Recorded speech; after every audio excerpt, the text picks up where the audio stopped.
कितनी बार मना करने के बाद भी तू यहाँ फल बेचने आती है? और कोई सहारा नहीं है साहब।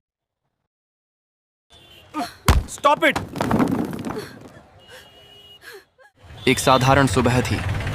शहर की भीड़-भाड़ वाली सड़क के किनारे एक गरीब फल बेचने वाली औरत अपने छोटे से ठेले पर फल सजा रही थी। धूप से तपे चेहरे पर थकान थी, लेकिन उम्मीद की चमक भी थी। उसके पास बैठा उसका छोटा बेटा स्कूल की किताब में ध्यान लगा रहा था। उस औरत की जिंदगी आसान नहीं थी। पति बीमार था, घर की जिम्मेदारियां उसी पर थीं। बच्चों की पढ़ाई और खाने पीने का इंतजाम करने के लिए वह रोज यहां आकर फल बेचती थी। लेकिन उस दिन किस्मत ने उसके सामने एक बड़ी परीक्षा रख दी। अचानक एक पुलिस जीप सड़क पर रुकी। जीप से एक इंस्पेक्टर उतरा। उसकी चाल में रौब था और चेहरे पर घमंड साफ झलक रहा था। लोग तुरंत रास्ता छोड़कर किनारे हो गए। इंस्पेक्टर सीधा उस औरत की तरफ बढ़ा। गुस्से से भरे स्वर में उसने ठेले की तरफ इशारा किया और कहा कि कितनी बार मना करने के बाद भी वह यहाँ फल बेचने आती है। लेकिन औरत ने हाथ जोड़कर विनती की। उसने कहा कि उसके पास और कोई सहारा नहीं है। Please sir. यही छोटा ठेला ही उसकी रोजी रोटी है। इंस्पेक्टर को यह सुनकर और गुस्सा आ गया। उसने जोर से लात मारकर ठेला गिरा दिया। सेब, केले और अंगूर सड़क पर बिखर गए। भीड़ ने सब देखा, लेकिन कोई आगे नहीं आया। औरत ने रोते हुए अपने फल समेटने शुरू किए।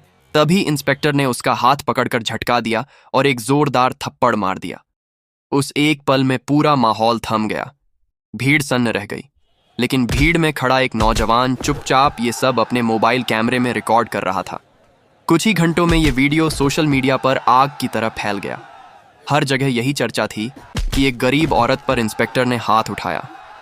न्यूज चैनल इस घटना को लगातार दिखा रहे थे। शहर में गुस्सा बढ़ता जा रहा था। सोशल मीडिया पर हैशटैग ट्रेंड करने लगे। जस्टिस फॉर फ्रूट लेडी और सस्पेंड द इंस्पेक्टर हर जगह लिखा जा रहा था। जैसे जैसे दबाव बढ़ता गया, पुलिस विभाग को भी कार्यवाही करनी पड़ी। इंस्पेक्टर को मुख्यालय बुलाया गया। उसे कड़ी फटकार लगाई गई और तुरंत सस्पेंड कर दिया गया। जो इंसान कल तक अपने रौब और ताकत पर घमंड करता था, आज डर और शर्म से सिर झुकाए खड़ा था। लेकिन असली मोड़ तब आया जब मीडिया उस औरत के पास पहुंची। पत्रकारों ने उससे पूछा कि अब वह क्या चाहती है। क्या इंस्पेक्टर को सख्त सजा मिलनी चाहिए? औरत की आंखों में आंसू थे, लेकिन उसके शब्द बेहद सादगी भरे थे।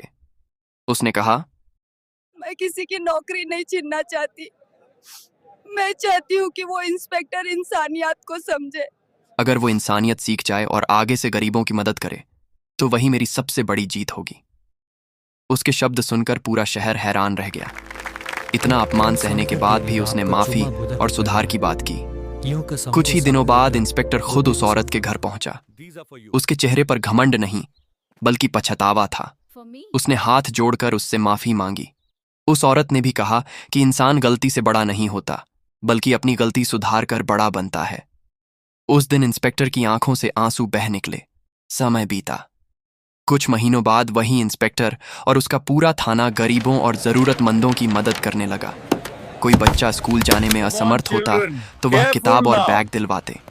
कोई बुजुर्ग दवाई लेने में परेशान होता तो थाना उनके लिए मदद का हाथ बढ़ाता। वही फल वाली अब मुस्कुराते हुए ठेले पर फल बेचती थी, और वही इंस्पेक्टर जो कभी उस पर हाथ उठाता था, आज उसकी इज्जत करता था। एक दिन जनता के सामने इंस्पेक्टर ने कहा, आज ये औरत मेरी गुरु है।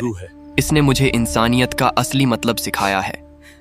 उसकी बात सुनकर भीड़ तालियों से गूंज उठी। कहानी के अंत में यही सच्चाई सामने आई कि असली ताकत किसी पद या रौब की नहीं होती। असली ताकत होती है इंसानियत और ईमानदारी की। कभी किसी की मजबूरी को उसकी कमजोरी मत समझना, क्योंकि मजबूर की आह और दुआ दोनों ही ऊपर वाले तक सीधा पहुंचते हैं। सत्ता और ताकत से नहीं, बल्कि इंसानियत और ईमानदारी से ही किसी की असली पहचान होती है। दोस्तों, जाते जाते वीडियो को लाइक करके चैनल को सब्सक्राइब करना ना भूले। मिलते हैं अगली वीडियो में। धन्यवाद।